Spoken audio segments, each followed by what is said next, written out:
गुरु विष्णु गुरुदेव महेश्वरा गुरु साक्षात परब्रह्म तस्मै श्री गुरवे नमः.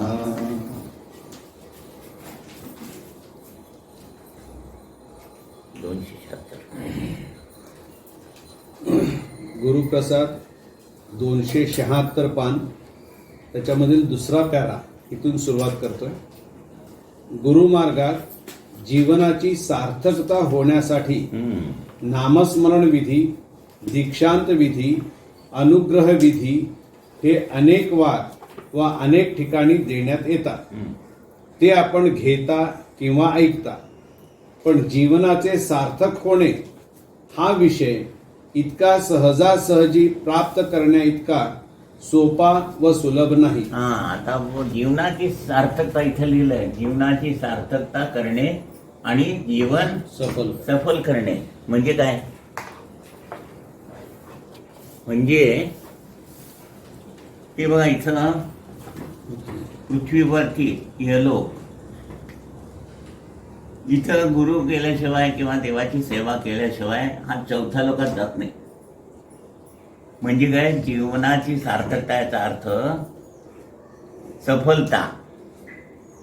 सफलता म्हणजे काय? ज्या कारण परत्वे जन्माला आलो आपण, त्या कारण परत्वे लोकांच्याकडनं काय म्हणून घेणं? जीवन सफल. या लोकात जन्माला आल्यावर प्रत्येकाच्या गुणपरत्वे, प्रत्येकाला एक एक गुण दिलाय. कुणी डॉक्टर व्हावं, कुणी प्रोफेसर व्हावं. त्यांनी डॉक्टर होऊन अनेक लोकांना औषध दिल्यावर ते लोक काय म्हणतात? त्यांचा हातगुण चांगला आहे. प्रोफेसर असेल तर काय म्हणतात?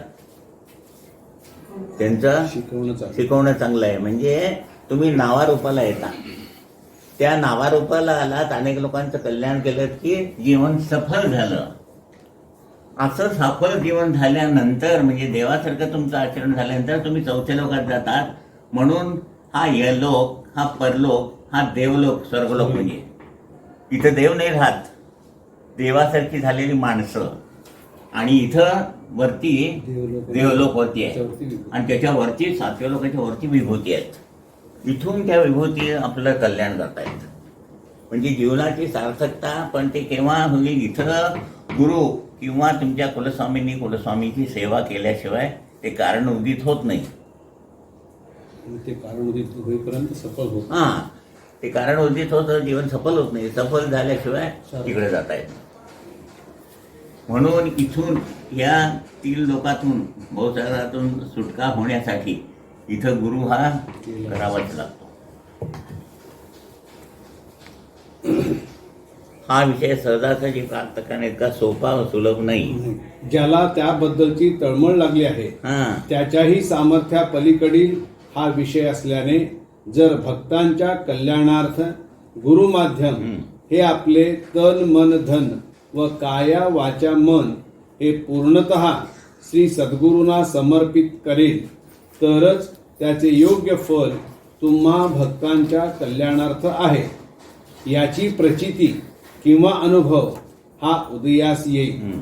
अन्यथा आपण भक्त गुरुमार्गी झाला आहात म्हणून उच्च विषयातील शब्दांचा शब्दोच्चार करणे व आपण तो ऐकणे या पलीकडे आपण भक्तांचा उद्धार होऊ शकत नाही. इथून सुटका ह्याला भवसागर म्हटलं. इथं बघा, 360 इथं 360 वर्षानंतर जन्म आहे इथून. आणि इथं आहे तो जन्म 100 वर्षानंतर आहे. आणि इथं बाबा दादांसारखे इच्छेनुसार जन्माला येऊन ते इच्छेनुसार काम झालं की जाणार. एवढा ह्या 3 कर्म परतोय, कार्य परतोय, कारण परतोय, ह्या तिन्ही मध्ये आपलं सफल जीवन करून मग देवाशी एकरूप होत आहे. तवर सुटका नाही. पण इथूनच आधी सुटका होत नाही. म्हणून इथं गुरु केल्यानंतर, गुरु भेटल्यानंतर सांगितलेली साधना करून पहिल्यांदा इथे जायचं. एकदा इथं गेल्यानंतर इथून इथे आणि पुढचं सोपं आहे. आजपर्यंत आपण भक्तांची केलेली सेवा हे या जन्माचे सार्थक ह्याच जन्मी मला अनुभवण्यास मिळाले. म्हणजे या दादांचं जीवन सफल झालं. ज्या कार्यासाठी जन्म घेतला होता इथं लोकांच्या कल्याणासाठी, हजारो लोकांचं कल्याण केलं. आज दादांना सगळेजण मानतात. म्हणजे जीवनाचं सार्थक जन्माचे सार्थक ह्याच जन्मी मला अनुभवण्यास हा. मिळाले, यापेक्षा अधिक मोठे सुख, समाधान व शांती ही मी मानित नाही. आजपर्यंत आपल्या सेवेत माझ्या हातून ज्ञानाने अज्ञानाने चांगलेही झाले असेल, वाईटही झाले असेल, पण जे चांगले म्हणून आपल्या वाट्याला आले त्याचा स्वीकार आपण करून वाईट घडले असेल हे सर्व विसरून जावे. बघा कुठल्या लेवलचे आहेत दादा आणि कसं म्हणतायत. आणि आपण काय म्हणतो, हे मी कुणाचं वाईट केलंच नाही.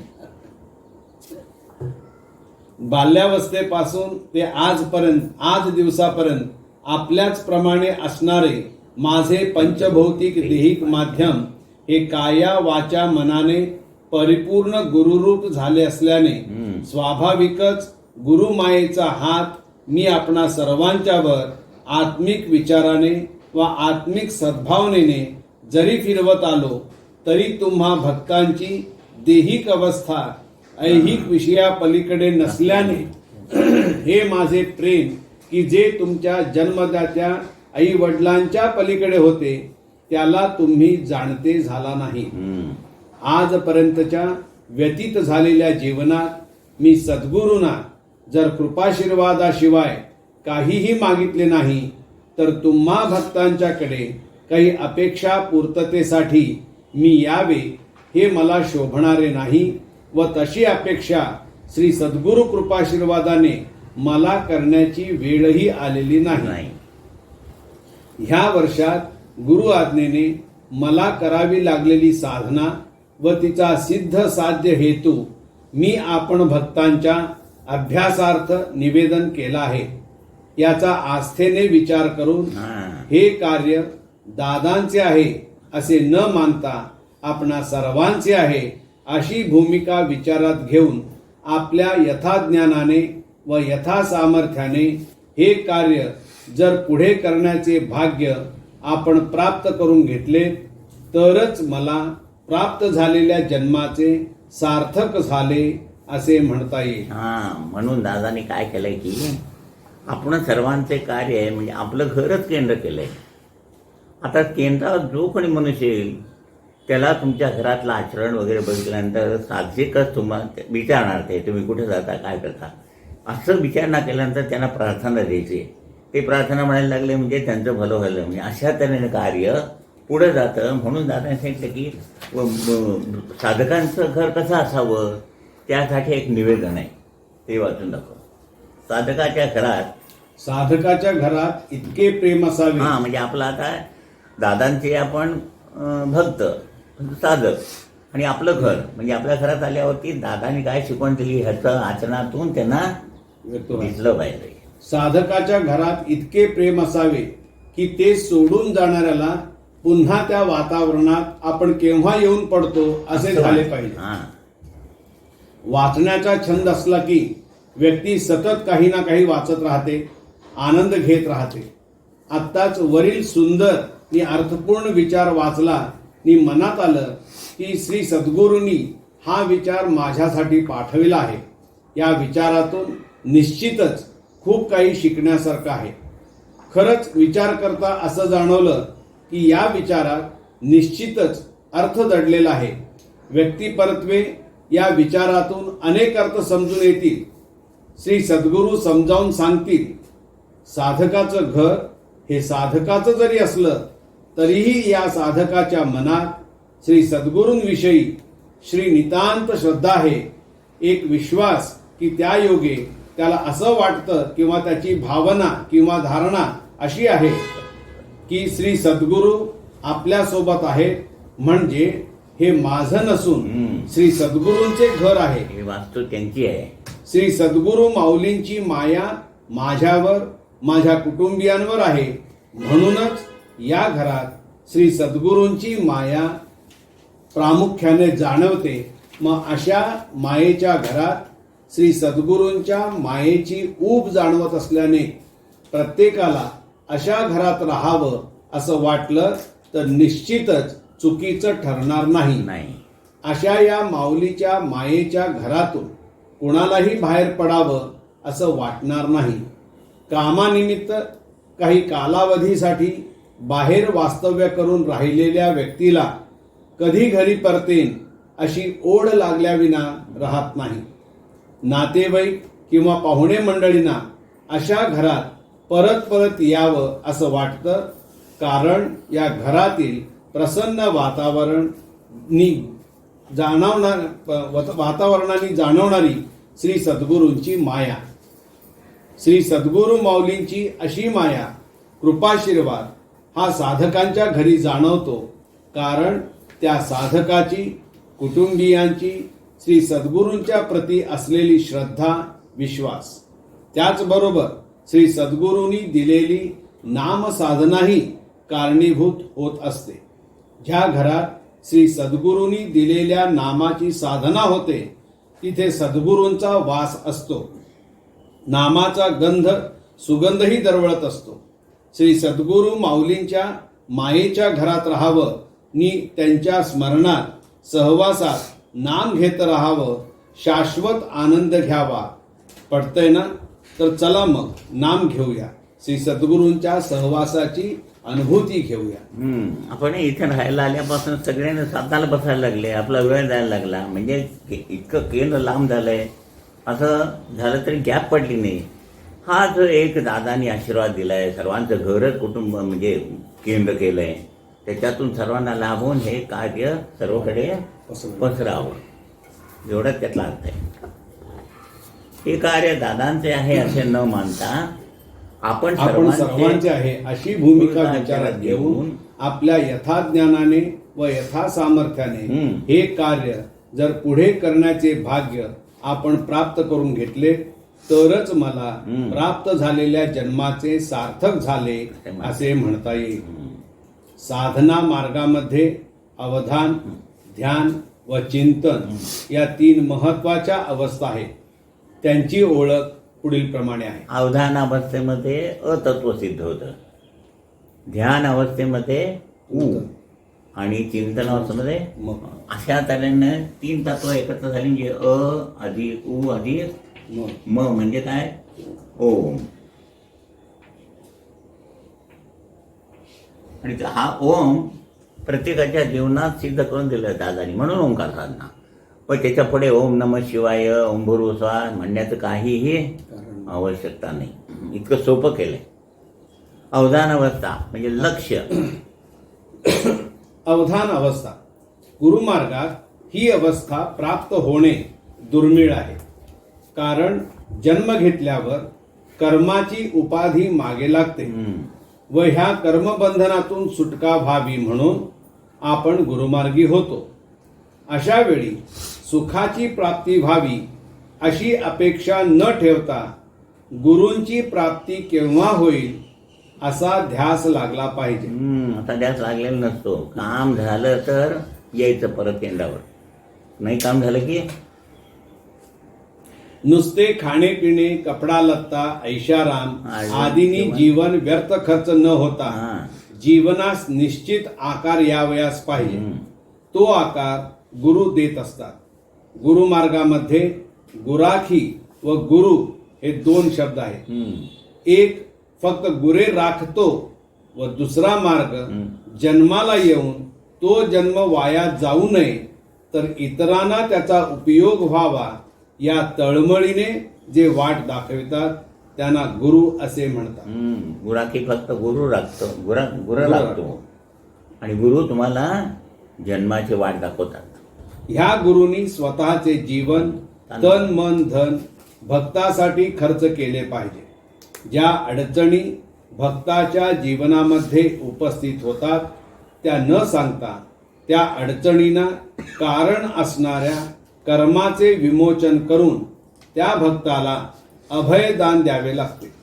नुसते दुःखाचे निवारण हे रस्त्यावर बसणारे ज्योतिषी सुद्धा सांगू शकतात.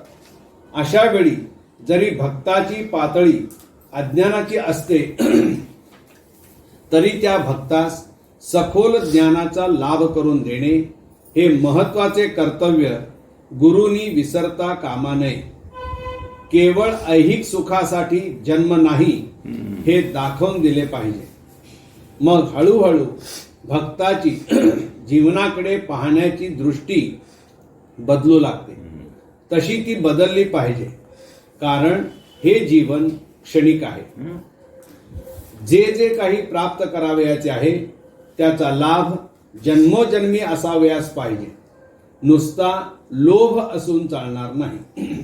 इहजन्माचे ज्ञान व लोभ आपल्याला होतो, तो न वाढविता आपण जसे जसे मार्गात जाऊ तसा तसा लोभ कमी करून लाभ कसा होईल हा विचार केला पाहिजे. म्हणजे मी जगात आहे पण माझे जग इहलोकात नाही असे बोलणे व वागणे म्हणजे अवधान अवस्था. हे क्षणिक आहे, सोडून जायचं आहे तिथली तर. नाहीतर काय होतं, इथं किती दिवस अडकायला लागतं?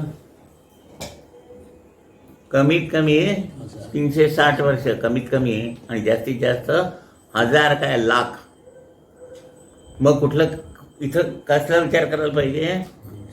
म्हणजे लोभ जर केला, सांगितलं तर मागे, भुंगा लाकडाला भोग पाडतो पण कमळाच्या पाकळ्यातनं भोग पडून बाहेर येऊ शकत नाही मध खाण्याच्या लोभामध्ये, आणि ते कमळ मिटलं की मरून जातो. तशी आपली अवस्था होती. म्हणून लाभ काय झालाय, लाभ काय होतो इकडे बघायचं, लोभाकडे बघायचं नाही. लोभ म्हटलं की तुम्ही इथे लटकला, आणि एकदा तिथं जाऊन लटकल्यावर जर गुरु नाही भेटले, दादा सांगायचे औदुंबरला मी असं आंघोळ करायला लागलो की लाखोत मी येऊन हात जोडायचे आणि सांगायचे की हजारो वर्ष झाली, किती वर्ष झाली इथं आम्ही आहे, पाणी दिसतंय पाणी पिता येत नाही, अन्न दिसतं खाता येत नाही. तेव्हा महाराजांच्याकडे जाऊन आमची सुटका कशी होईल ते बघा. त्याला 21 वर्ष वंशविमा त्यांनी हवनं करून मग ते मुक्त करावे लागले. म्हणजे इतकं वाईट परिस्थिती आहे. तिथे ऐकायचं आणि परत इहलोकातील कर्तव्य करीत असता त्यात आपला विषय न राहता फक्त वास राहिला पाहिजे. वास राहिला पाहिजे. म्हणजे एवढं होतं विषय, म्हणजे प्रत्येक विषय आहे ना तो विष आहे. अति बासुंदी चांगली आहे म्हणून बालडीभर प्यायला संडास लागलं म्हणजे बासुंदी बैठ का? आपण काय केलं तसं प्रत्येक गोष्टी. मेडिकल दुकानं असतं ते सगळी औषधं खात नाही तो, जेवढ्याची गरज आहे तेवढंच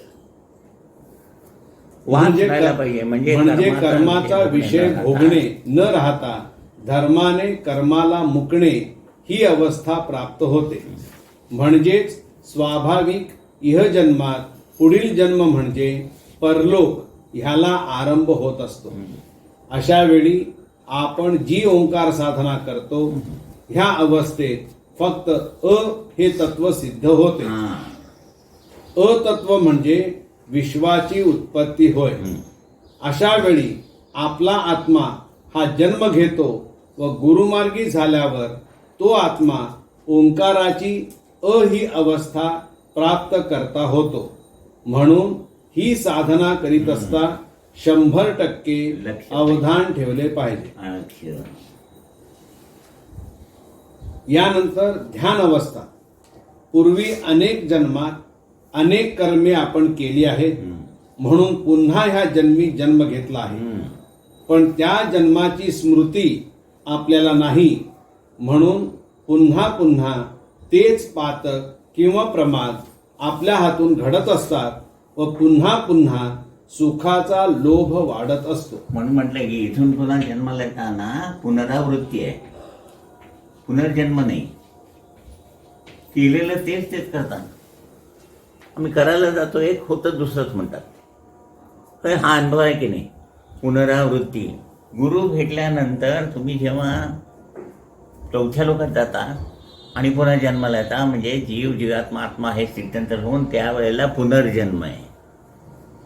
पुनर्जन्म आणि पुनरावृत्तीमध्ये फरक आहे, कळलं की नाही. तेच करायला येणं म्हणजे पुनरावृत्ती, आणि त्या कर्तव्यार्थ जन्माला येणार आत्मा म्हणून झालं म्हणजे पुनर्जन्म नवा. म्हणून पुन्हा जन्म हे रहाट गाडे चालू असते.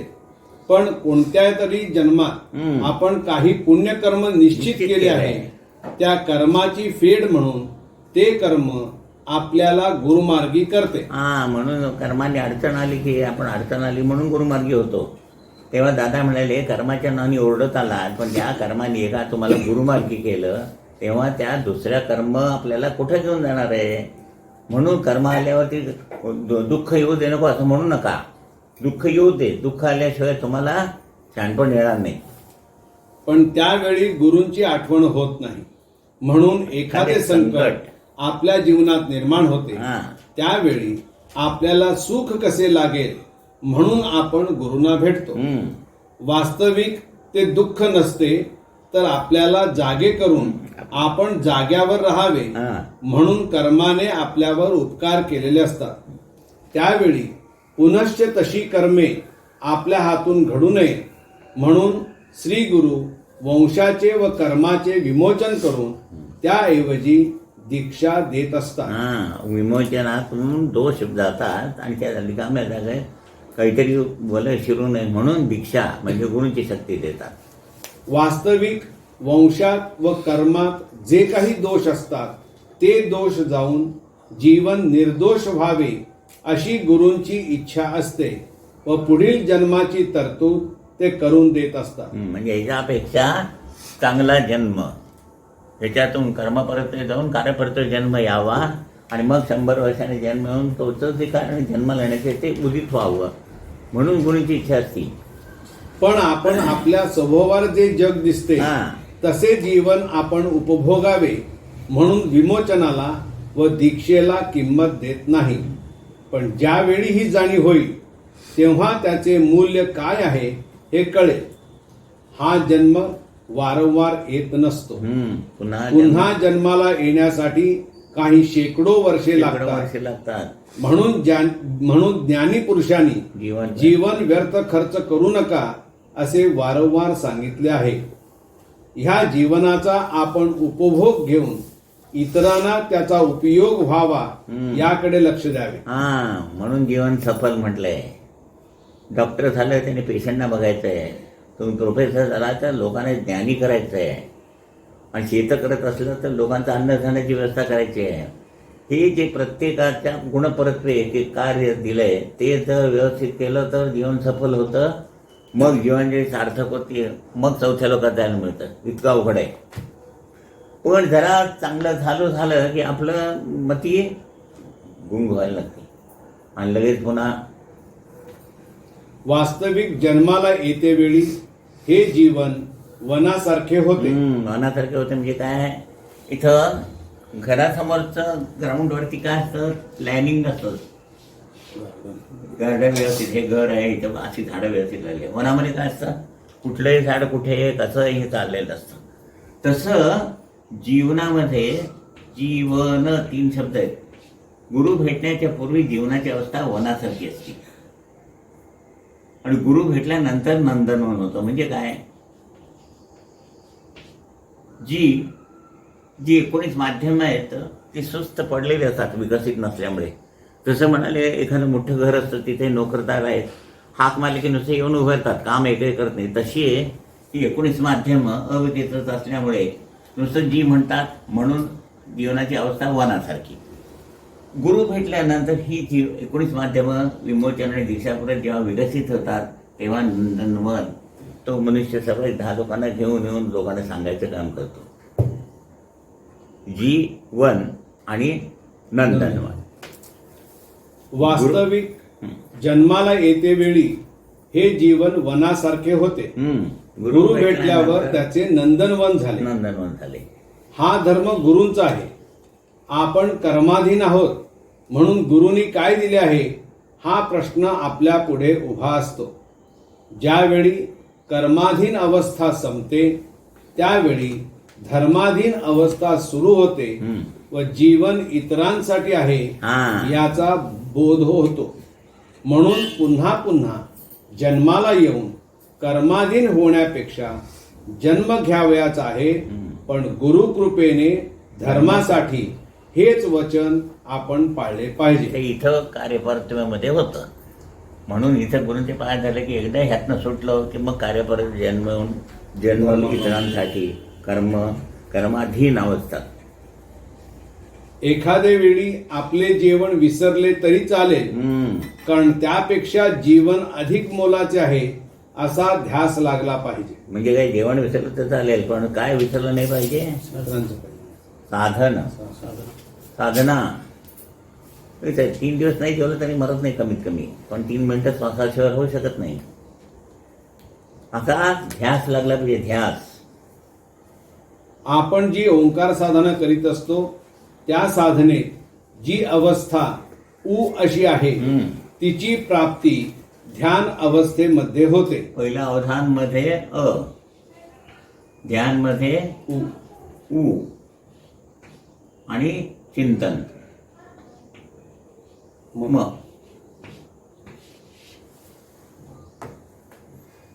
आता गुरूंपाशी आपण काही मागाव्याचे नसून आपला जन्म जो व्यर्थ गेला असता तो गुरुकृपेने अर्थपूर्ण झाला आहे. तेव्हा ह्या जन्माची दक्षिणा गुरुंना द्यावयाची आहे. ही दक्षिणा म्हणजे आपण दक्ष राहणे हे आपल्या हिताचे आहे. टाइम टू टाइम बरोबर काम करायचं. दक्षिणा म्हणजे पैशाने द्यायचे नाही. जो वंश जन्माला येतो तो वंश न राहता आता गुरुवंश बनला आहे.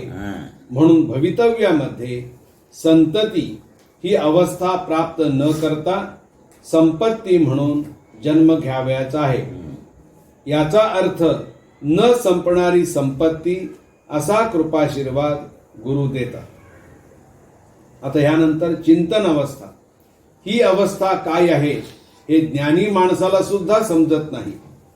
इहलोकात जन्माला येणे म्हणजे भाग्यवान होणे असा अर्थ आहे. त्रिभुवनात इहलोका इतका श्रेष्ठ जन्म नाही. कारण का मनुष्य जन्माला आल्यावरच हे सगळं विकास करून परमात्मा अवस्था अनुभवता येते. जीव, जीवात्मा, आत्मा. कारण जीवाला आपला विकास जन्म झाल्यावर करता येतो. अन्यथा दुसरे लोक हे नुसते जिवंत आहेत त्या ठिकाणी जीव जरी धारण होतो तरी उत्क्रांती इहलोकात होत असते. ह्याला शास्त्रीय कारण असे की ह्या सृष्टीवर 5ही तत्वे आहेत. जीवाची धारणा होण्यासाठी देह पाहिजे व तो देह 5 तत्वांनी तयार होतो. म्हणजे पृथ्वी, आप, तेज, वायू आणि आकाश.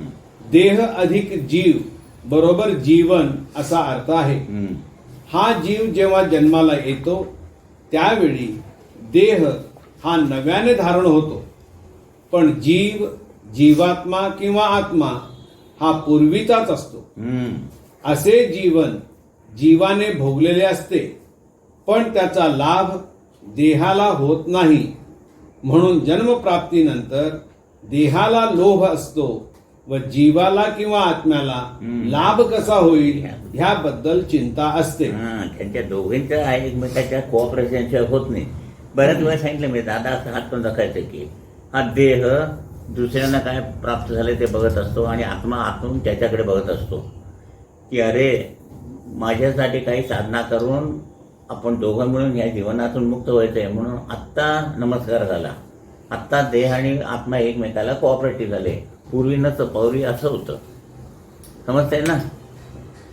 म्हणून आपण प्रार्थना म्हणत असताना एकटे जरी म्हणतो त्यावेळेला आम्ही गुरुभक्त म्हणतो, म्हणजे आत्मा आणि देह. आता ते दोघं एकमेकाला पूरक झाले. म्हणून जन्मप्राप्तीनंतर देहाला लोभ असतो व जीवाला किंवा आत्म्याला लाभ कसा होईल ह्याबद्दल चिंता असते. याला गाडी बिडी अमुक अमुक ह्याला लाभ म्हणजे जीवन विकसित झालं तरच इथनं सुटका होईल आणि चौथ्या लोकांत जाता येईल, नाही तर कर्म परत्वे भोग भोगायला लागतील. म्हणजे पर्यायाने हे द्वैत चालू असते. जर गुरु भेटले नाहीत तर चिंता करून शेवट गोड करी दत्ता याच्याऐवजी चिता हे क्रमप्राप्त आहे. जन्माला यायचं आणि मरायचं, पुन्हा जन्माचं पुन्हा मरायचं. तेव्हा गुरुमार्गात हे द्वैत जाऊन अद्वैताचे ज्ञान झाले पाहिजे. जीवन हे क्षणिक आहे म्हणून कोणत्या सुखाचा ध्यास लागला आहे हा प्रश्न स्वतःला विचारून पहा. लाखो वर्षाच्या कंपॅरिझन मध्ये 60 वर्षामध्ये किती आहेत? 1 सेकंद काटा जाऊन आला तेवढ्यामध्ये एवढा सगळा विचार करून पार व्हायचा. मग सुखाचा ध्यास लागण्यापेक्षा सुखाचा घास हे सुख गुरु देतात. शेवटी जीवन गोड व्हावे असा आशीर्वाद मागणे आपले कर्तव्य आहे. गोड करी म्हणजे काय रे? शेवटी जीवन गोड व्हावे म्हणजे काय? किंवा शेवट गोड करी म्हणजे काय, मरण चांगलं यावं, मग काय इथून सुटल्यावरती चौथ्या लोकांचं असतं. हा इथून सुटल्यावरती चौथ्या लोकांचं. नाही, ती देवाची भेट व्हायला पाहिजे. जे साधना केली त्याची भेट होऊन आपल्यामध्ये मानवी जीवन ईश्वरमय व्हायला पाहिजे. नारायण अवस्था जर झाली तरच चौथ्या लोकांचा आपाप जाता तुम्ही. लोकांना शेवट गोड कर म्हणजे काय, म्हणजे मरताना त्रास नव्हता मरायला पाहिजे, शेवट गोड झाला. आपले कर्तव्य आहे ते ते सोडून हा. आपल्याला जैसी करणी वैसी भरणी असे जीवन प्राप्त होते. मागे वाजे पाऊल आपले म्हणे मागून कोणाले. कुणाचे नाही मागणं आवाज जो येतोय तर गत जन्मातलं कर्म आपलंच पैंजणाचा आवाज येतो आणि म्हणून या जन्मात आपला त्रास होतो. तसं जन्म- होता कामा नये असं म्हणतात. जन्माला आल्यावर सभोवार आपले आप्त व सोयरे जवळीक साधतात व शेवटी आपल्याला त्यांना सोडावे लागते. हो. कारण परलोकामध्ये कोणीही आपले नाही. म्हणून श्री पंतांच्या पदात एकलाची येणे एकलाची जाणे हा बोध केला आहे व गुरुमार्ग हा भला हा, असे गुरुमार्ग सांगितले. हा भला. परलोकात आत्म्याना देह नाही, फक्त देहालाच आपली व इतरांची ओळख असते. अशा वेळी परलोकात फक्त आत्मा व त्याचे कर्म अस्तित्वात असते. जर सत्कर्म केले असेल तर ते बरोबर परलोकात येते. बाकीचे वासनारूपी कर्म इहलोकात असते. ते वासनारूपी कर्म इहलोकात आहे म्हणून जन्म. हा ते सारखं खाली ओढत असतं आत्म्याला. आत्म्याची सहज प्रवृत्ती वरची जायची आहे, पण वासनेची कर्म इतकी खालती आहेत की त्याला ओढून मग त्याला खालच्या लोकात घेऊन येतात. एक वर ओढतंय एक खाली ओढतंय. खालचा फोर्स जास्त झाला की ह्याला वापरतं की नाही, म्हणून पुन्हा जन्म. जेव्हा सत्कर्म घेऊन आपण जाऊ त्यावेळी आपल्याला पुनर्जन्म येईल. हा पुनर्जन्म, पुनरावृत्ती नव्हे. हे जेव्हा आपल्याला समजेल तेव्हा चिंतन अवस्था म्हणजे पूर्वीच्या अनेक जन्मात आपण जन्माची उतराई होत नाही ती व्हावी म्हणून चिंतन. पुन्हा पुन्हा इथून जन्माला यायचं म्हणजे जन्माची उतराई नव्हे, इथून चौथ्या लोकात जायची व्यवस्था व्हायला पाहिजे म्हणून काय चिंतन. ची म्हणजे चिरंजीव व तन म्हणजे कारण देहाची प्राप्ती. असा आशीर्वाद गुरूंकडून घेऊन परलोकावरती हा आत्म्याचा प्रवास सुरू होतो. चिंता व चिता असे जीवन न राहून चिंतन म्हणजे आत्म्याचे कार्य दया क्षमा व शांती ही त्रिपुटी ज्याच्या आचारात व विचारात अनुभवास येते हा. तो आत्मा परमात्मा होतो. म्हणून म्हटलंय दया क्षमा शांती तेथे देवाची देवाची वस्ती. म्हणजे तुमचं जीवन आहे ते सफल झालं. एवढी तरतूद केल्यावर श्री पंतांचा बोध आहे, साधन सेवा काहीच नसता दावियले निजधाम असे जीवन होते. शेवटी म्हणजे तपश्चर्या काय केली आपण सगळी त्यांनी केली आणि आपल्याला सोप्यात सोपं याच जन्मात आपल्याला ते बघायला मिळालं. शेवटी हे चिंतन सदैव असावे. दया करी श्री गुरुदत्ता, दुर्गुण काढू मी न शके, क्षमा करी रे अनंता. ह्या साधनेत अवधान ध्यान व चिंतन यांची त्रिपुटी झाल्यावर तो साधक सच्चिदानंद होतो व त्यानंतर जीवनात देणे व घेणे इत्यादी न राहता लेणे काय आहे असा प्रश्न ईश्वर साधकाला विचारतो. श्री महाकारण दीक्षा श्री सद्गुरु कृपावंत होऊन भक्त भाविकांना प्रदान करतात. श्री महाकारण दीक्षा ही प्रेरणा आहे, ती अवस्था नसून कल्पना नाही हे लक्ष ती अवस्था असून ती अवस्था असून कल्पना नाही हे लक्षात घेतले पाहिजे. जगत कल्याणाच्या कार्याची तळमळ ही आत्म्याला असते व ईश्वराचे सहाय्य प्रेरणा म्हणून मिळत असते. लोक कल्याणाचे कार्य करण्यास कल्पना निर्माण करून चालत नाही, कारण कल्पना हा बुद्धीचा कार्यकारण भाव आहे. बुद्धी ही जरी प्रेरणा देती झाली तरी मूलतः बुद्धीची धारणा ही कर्मांगाने युक्त असून कर्मपरत्वे बुद्धीला चालना मिळते. म्हणून अशा चालनेला प्रेरणा म्हणता येत नाही. प्रेरणा ही चैतन्ययुक्त असून आत्म्याच्या ठायी तिचा आविष्कार होत असतो. मूळ प्रेरणेची निर्मिती होऊन ती साकार झाली तरी ती प्रेरणा आकारात येण्यासाठी काही शतकांचा काळ जावा लागतो. या काळात जगतावर अवतीर्ण झालेल्या अनेक सत्पुरुषांचा सहभाग या प्रेरणेशी सिद्धता करण्यासाठी कार्यान्वित होतो.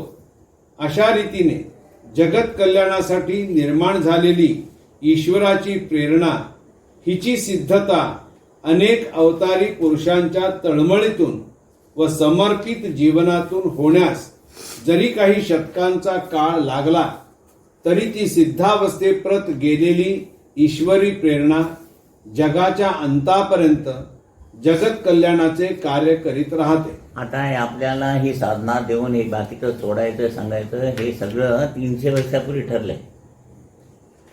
पण आपल्यापुढे यायला किती दिवस गेले? म्हणजे ती प्रेरणा ती आपल्या सगळ्यांच्या माध्यमात येऊन शेवटी दादांच्या माध्यमातून आपल्यापर्यंत आली.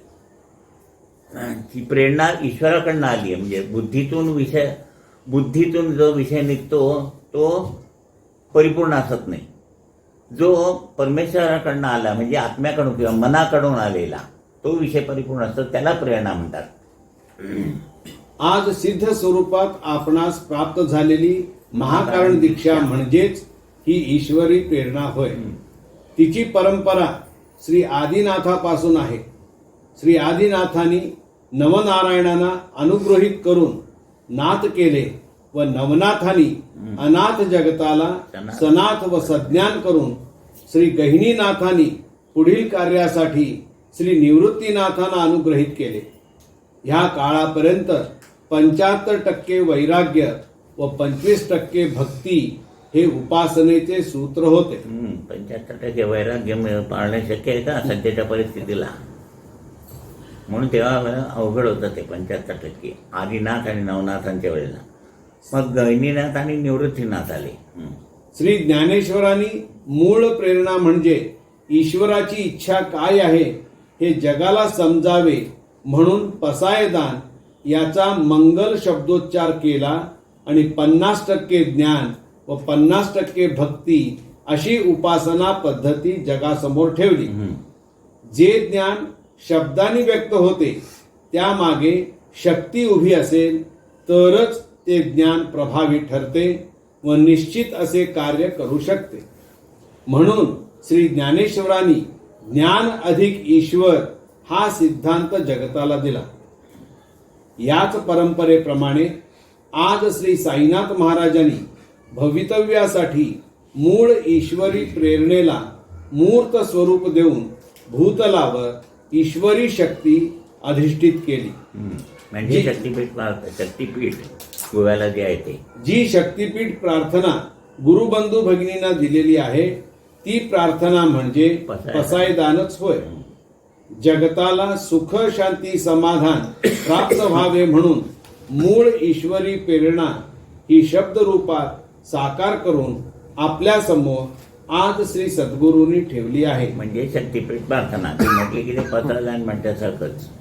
आपण भक्तांनी काही याचना न करता किंवा आपल्या ध्यानी मनी नसताना ज्या कृपेची प्राप्ती श्री सद्गुरूंकडून होते ती कृपेची ठेव म्हणजेच ईश्वरी प्रेरणा होय. ह्या कृपेची प्राप्ती आज आपणास सुलभपणे व केवळ भक्तियुक्त भावनेने केलेल्या श्री सद्गुरु नामस्मरणातून व्हावी म्हणून कारण, महाकारण व श्री साईशक अशा 3 प्रतिमा देण्यात आलेल्या आहेत. अशा रीतीने सुमारे 2500 वर्षापूर्वी विश्वामध्ये व्यक्त झालेली ईश्वरी प्रेरणा आज श्री गुरुकृपेने साकार होऊन जगतात मानवता युगाचा आविष्कार होण्याची सिद्धता प्राप्त करती झालेली आहे. श्री महाकारण दीक्षा म्हणजेच प्रेरणा. स्थूल सूक्ष्म कारण आणि महाकारण म्हणजे उपासना, नामस्मरण, अनुग्रह, गुरुदीक्षा, कारण दीक्षा आणि महाकारण अवस्था. अवस्था. आपण भक्तास गुरुकृपाशीर्वादाने प्राप्त जीवनात जो दीक्षांचा लाभ झाला अशी ही साधक अवस्थेतील अत्यंत अवघड अशी अवस्था प्राप्त होण्यास आम्हा मानवांना प्रखर अशा साधनांच्या मार्गाचा अवलंब करावा लागतो. तरी सुद्धा ही अवस्था निश्चितपणे आपण प्राप्त करू शकू अशी शक्यता नाही. आधी ही अशी अवस्था प्राप्त करायची असती हे कुठे माहित होतं? आपण देवधर्म कशाकरता करतो? हा, मला हे म्हणून दे, मला ते म्हणून दे, मुलं होऊ दे, आमचा धंदा चांगला, म्हणजे जे इथं सोडून जायचं ते हे असं काही असतं. महाकरण दीक्षा असती, लोकांचं कल्याण करायचं असतं आणि आपल्याला लवकर जग सोडून जायचं आहे. आपण जसे काही इथं असं बघतो की इथं कायम मुक्कामच करतो. राज्य करायला आलोय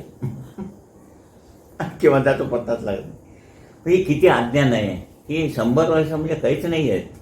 त्याच्यात केवढं साध्य करून दिले. गुरु नाही जर भेटले तर जीवन व्यर्थ फुकट जातं. परंतु आज श्री गुरुनीच कृपावंत होऊन, तुम्हाला समजत नाही पण त्यांना समजतंय म्हणून त्यांनी काय केलं, आपण कृपावंत कृपावंत होऊन आम्हा भक्तांचे जीवन ह्या दीक्षा परत्वे साकार केले. ही अवस्था जरी आपण भक्तांना काही एक साधन सेवा न करता प्राप्त झाली आहे, तरी ही प्राप्त झालेली अवस्था सज्ञान होऊन अभ्यासणे आपण भक्तांचे कर्तव्य आहे. आज कोणाला आहे नुसतं असं बोट घालून पाणी घेऊन दिलं आणि त्याला बरं वाटतं नाही, आहे का पात्रता आपली? ही अवस्था त्यांनी कशी दिली, आपण काय केलं तेवढ्यासाठी? म्हणून इथं म्हणतात की त्यांनीच कृपावंत होऊन आम्हा भक्तांचे जीवन पर्यंत साकार केले. साकार केलं म्हणजे काय? हा तांब्या आहे ना, आधी मातीचं ढेकूळ असतं, त्याला आकार असतो का? आकार असतो पण कामाचा असतो का? नाही.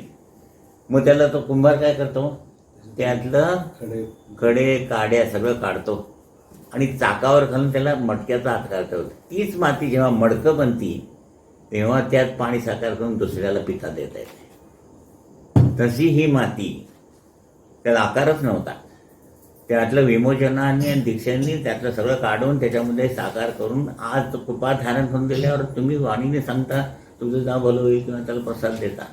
समजलं ना? म्हणजे ह्या मडक्यामध्ये त्यांनी कृपा साकार केल्यानंतर तुम्ही लोकांचं काम करू शकता, एवढा अर्थ आहे त्याचा. म्हणून हे जीवन मातीमोल झालं असतं. ते मातीमोल न करता त्याचं काय केलं, सदुपयोग करून घेतला. बाबाने येऊन म्हणायचे माझ्या पैशापासून रडू नको झालंय, मरू नकोस, तुझं जीवन तुला नको झालंय ना, तुझं जीवन मला दे, मी त्याचा सदुपयोग करून घेतो. आणि करून घेतला.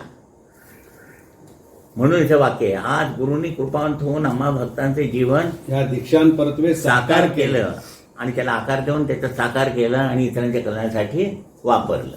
ही अवस्था जरी आपण भक्तांना काही एक साधन सेवा न करता प्राप्त झाली आहे, तरी ही प्राप्त झालेली अवस्था सज्ञान होऊन अभ्यासणे आपण भक्तांचे कर्तव्य आहे. म्हणून सज्ञान होऊन काय करायचं, साधना असतेने करायची. तुम्ही सरळ दुकानात गेला, काही कल्याण करायचं नाही. तुम्ही जाताना 1000 लोकांचं कल्याण होतं, दुकानात बसून काही दिलं त्यांच्याकडे, त्याच्यातनं ते दीक्षा त्यांच्याकडे त्यांचं कल्याण होतं. अशी अवस्था कोण देत आहे? पण त्याच्यासाठी रोज साधना करायची आणि आपलं काम कर्तव्य करत राहायची. ह्या कर्तव्याची पूर्तता विचारांती करण्यानेच पुढील पिढ्यांच्या सुख शांती समाधानाची तरतूद आपण भक्तांनी गुरुकृपाशीर्वादाने केली असे म्हणता येईल. म्हणून सारखं यांना बोलून त्या मुलांना बसा रे, त्यांचे त्यांना कळत नाही पण आपल्याला कळतंय. रोज करून त्यांना सवय लावली पाहिजे.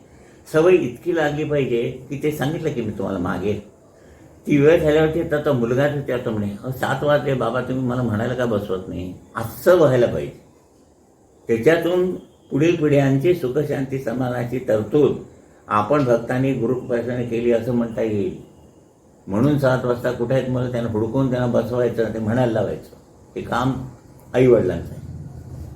आपण भक्त भाविकास जो दीक्षांचा लाभ झाला, ह्या दीक्षांपरत्वे आपल्या जीवनाची निश्चित रूपरेषा म्हणजे प्राप्त झालेल्या गुरुकृपाशीर्वादाचे जतन करणे व त्या मार्गपरत्वे आपले व भवितव्यातील आपल्या पिढ्यांचे नित्याचरण गुरुमार्ग परत्वे ठेवणे एवढेच कर्तव्य आपल्यासाठी शिल्लक राहिले आहे. म्हणून पुढच्याला सेवेला केंद्रावर पाठवायचं. त्याला गोडी लागली पाहिजे. तिथले झाडू मारली तरी कर्मविमोचन होणार आहे, पायऱ्या पुसला तरी कर्मविमोचन होणार आहे, गंध गोळा तरी होणार आहे. तिथलं कुठलंही काम कराल त्याच्याने विमोचन होऊन तुम्हाला पुढच्या अवस्था आपोआप प्राप्त होणार आहे. आपण भक्तास ह्या दीक्षेचा लाभ करून देत असताना श्री सद्गुरूंनी कृपाशीर्वाद देऊन पिढ्यानपिढ्या आपणास आपल्या भवितव्यातील सुख शांती समाधानाची तरतूद करून दिली. भविष्य विचारायला जायचं नाही आहे. तुम्ही काय नाही, सेवा करो मेवा खाओ. हेच प्राप्त करण्यासाठी आपण ज्ञान अज्ञानाने कुलधर्म कुलाचार व्रतवैकल्ये उपास तपास जपजाप्य नवसायास श्राद्ध पक्षादी कर्म करीत होता. तरी प्राप्त जीवनातील अपेक्षित सुख शांतीचा लाभ या रूढी परंपरेतील अनुकरण पद्धतीच्या अनुकरणाने न झाल्याने आपण गुरुकृपाशीर्वादाच्या शोधात आला. अजून लोक इथं सगळं येऊन अनुभवतात तरी सोडायला तयार होत नाही. मनात भीती असते, गणपती बसवून नाही तर काय होईल. अहो, तुम्हाला सगळं सोडून जेवण करून आराम झोपा म्हणून नाही सांगितलंय. ते सगळं बंद केल्यावर काय करायचंय त्याला पर्याय दिलाय. रोजच्या अर्ध्या तासाची बदल आहे तो आपल्याच घडावायचा आहे. आपलं जीवन ईश्वरानं बनायचं आहे हे लोकांना कळतच नाही. ते करून हे केलं तर चालतं की नाही? चालतं. म्हटलं तेच सांगतं, लग्नापूर्वी मैत्रीण होती तिला घरी आणून ठेवून बायकोबरोबर राहायचं तर चालतं की नाही? ते तुम्ही ठरवा. मग काय सांगायचं आता? अनुभव घ्या ना तुम्ही. आता एवढे लोक सगळे सोडून करतायत ते आनंदाचा आहेत ना? का त्यांची वाट लागली? तरी नाही. कार्यपद्धतीच्या मार्गदर्शनाप्रमाणे तुम्हा कुटुंबियांच्या कल्याणार्थ वंश विमोचन, कर्म विमोचन, ऋणमोचन आदी विमोचने करून तुमच्या प्राप्त जीवनाचे हितसंबंध घराण्यातील दिवंगत व्यक्तींच्या हितसंबंधात इच्छा वासना म्हणून दोष परत्वे कार्य करीत होते. अशा दोषांचे विमोचन केले. अशा दिवंगत व्यक्तींना सद्गती प्राप्त होण्यासाठी जरी आपण भक्तांनी वर्षानुवर्षे श्राद्ध पक्षादी विधी किंवा त्रिस्थळी म्हणजेच प्रयाग, काशी, गया ह्या तीर्थयात्रा केल्यात तरी आपला इष्टसद हेतू आपल्याला प्राप्त झाला नाही. का नाही झाला? तर तिथे विधी करणारे ब्राह्मण त्यांचं लक्ष फक्त पैशाकडे. त्यामुळे तुम्ही जरी पैसे खर्च करून विधी करून आला तरी तुमचे ते आत्मे मुक्त झाले नाहीत. हे जेव्हा बघितलं तेव्हा गुरु खालती आले आणि त्यानं करून दिलं. त्याचप्रमाणे आपल्या घराण्याच्या वंश परंपरेतील कुलदेव देवता यांच्या प्रित्यर्थ कुलधर्म, कुलाचार, होम हवन, दानधर्मही केला. पण ह्या देवादिकांच्या कृपाशीर्वादाच्या मार्गाचा अवलंब करूनही तुम्हा भक्तांना इष्ट देवतांच्या कृपाप्रसादाचा लाभ झाला नाही. आज आपण भक्तास प्राप्त झालेली दीक्षा ही अवस्था केवळ प्राप्त झालेल्या जीवनात आपली ऐहिक प्रगती व्हावी यासाठी नसून प्राप्त जीवनातील प्रापंचिक कर्तव्यांची पूर्तता करून प्राप्त जीवनाची सार्थकता करण्याचेही कार्य ह्या दीक्षा परत्वे आपण भक्तास करावयाचे आहे. प्रपंचही करायचं आहे आणि जन्माला येण्याच्या कारणाप्रमाणे सफल करून जीवनाची सार्थकता पण करायची. हे दोन्ही होत आहे. पहिल्यापेक्षा आपल्याला आता घरची परिस्थिती आणि इकडलं पहिल्यापेक्षा काहीतरी बदल आहे की नाही? समाधानकारक बदल आहे की नाही? म्हणजे प्रपंच बरं होतोय आणि पारमार्थिक अवस्था पण बदल. हे पहिल्यांदा का नव्हतं? होय का? सांगाल की नाही असं? हे पहिल्यांदा का नव्हतं? तर विमोचन बाहेर नाही आहे म्हणून. आपल्या एका मार्गातच विमोचन आहे. ते विमोचनामुळे दोष गेल्यामुळे तिथं जी दीक्षा किंवा शक्ती प्राप्त होती त्याच्याने हे दोन्ही प्रापंचिक जीवन आणि पारमार्थिक जीवन बॅलन्स मिळले.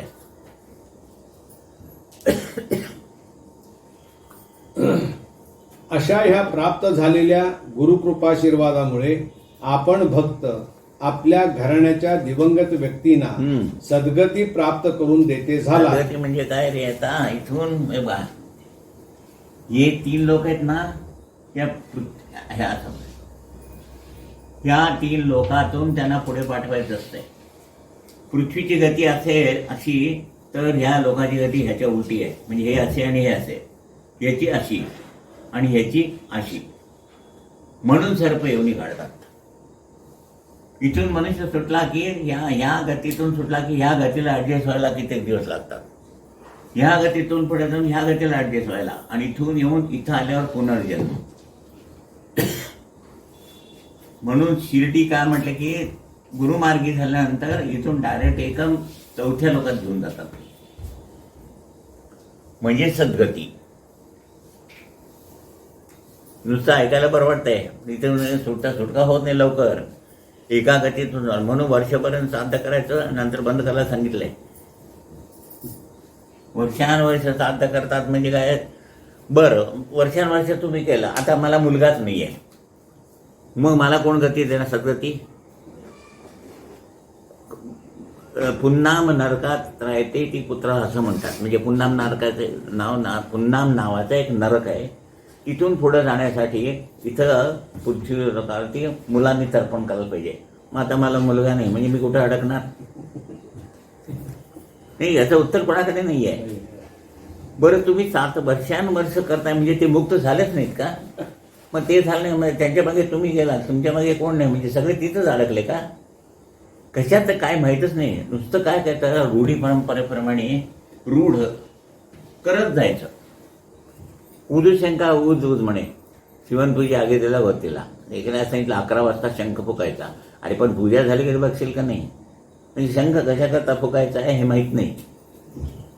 तसं वर्षानुवर्ष करत बसायचं कुठे पण. अशा या प्राप्त झालेल्या गुरुकृपाशीर्वादामुळे आपण भक्त आपल्या घराण्याच्या दिवंगत व्यक्तींना सद्गती प्राप्त करून देते झाला.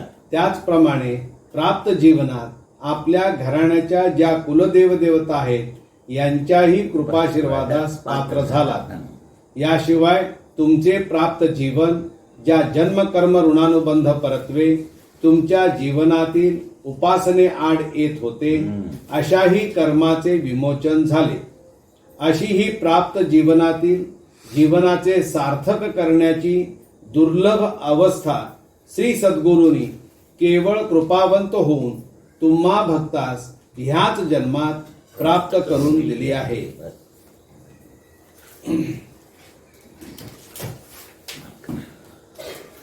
सच्चिदानंद सद्गुरु साईनाथ महाराज की जय. श्री गुरुदेव दत्त सदानंदाचार्य हो.